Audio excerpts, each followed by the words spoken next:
হচ্ছে এই সেক্টরে ওনারা কাজ করে।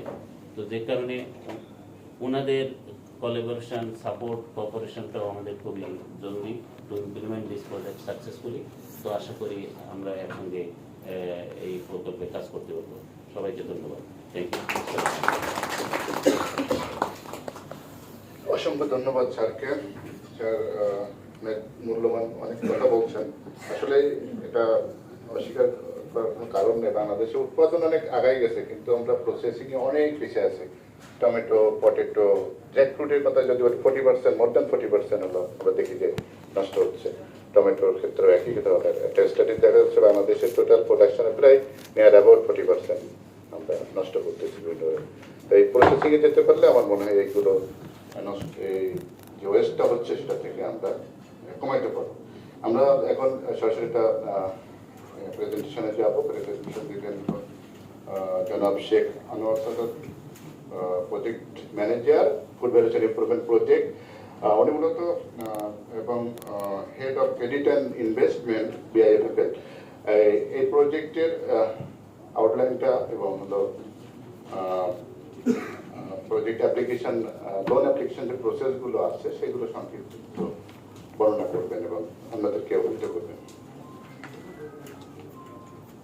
Thank you. শুভ সকাল, সবাই নিশ্চয়ই ভালো আছেন। আমরা আসলে ফুড ভ্যালু চেইনের প্রয়োজনীয়তা কি বা এখন কি অবস্থায় ফুড ভ্যালু চেইন বাংলাদেশের, এগুলো সম্বন্ধে আমাদের সিও স্যার এবং এসএমই ফাউন্ডেশনের ডিএমডি স্যার ওনাদের কাছ থেকে একটা ভালো ধারণা পেলাম। আমার প্রেজেন্টেশন বেসিক্যালি এখানে কিছু না, আমরা কিছু কথা বলবো, কিছু আইডিয়া নিব। এবং এটা হচ্ছে ফুড ভ্যালু চেইনটা কি, আমরা তো নামটা সবাই শুনেছি যে food value chain, food value chain খুব ডিসকাস একটা টপিক এখনকার সময়। বাট ফুড ভ্যালু চেইনটা কি, এই চেইনটা সম্বন্ধে কি আমাদের সবার ক্লিয়ার কোনো ধারণা আছে? দিস ইজ আমার প্রেজেন্টেশনের প্রথম পার্ট হচ্ছে এটা। সেকেন্ড পার্টে আমরা যেটা চেষ্টা করবো, BIFFL জায়গা থেকে আমরা যে ফুড ভ্যালু চেইনের যে ফান্ডটা নিচ্ছি এটা কীভাবে ইউটিলাইজ করা যায়, এটা টার্মস অ্যান্ড কন্ডিশন কি, এইটা আমার প্রেজেন্টেশনের দুইটা সেগমেন্ট।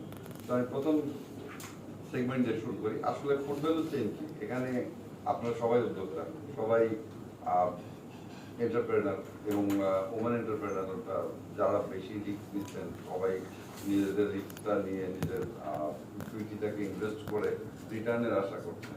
বাট আপনার প্রজেক্টের মধ্যে যদি ফুড ভ্যালু চেইনের কম্পোনেন্ট অ্যাড করা যায় সেটা কি হবে এবং ফুড ভ্যালু চেইনের মূল তথ্যটা কি, এটা সম্বন্ধে কি কারো ধারণা আছে?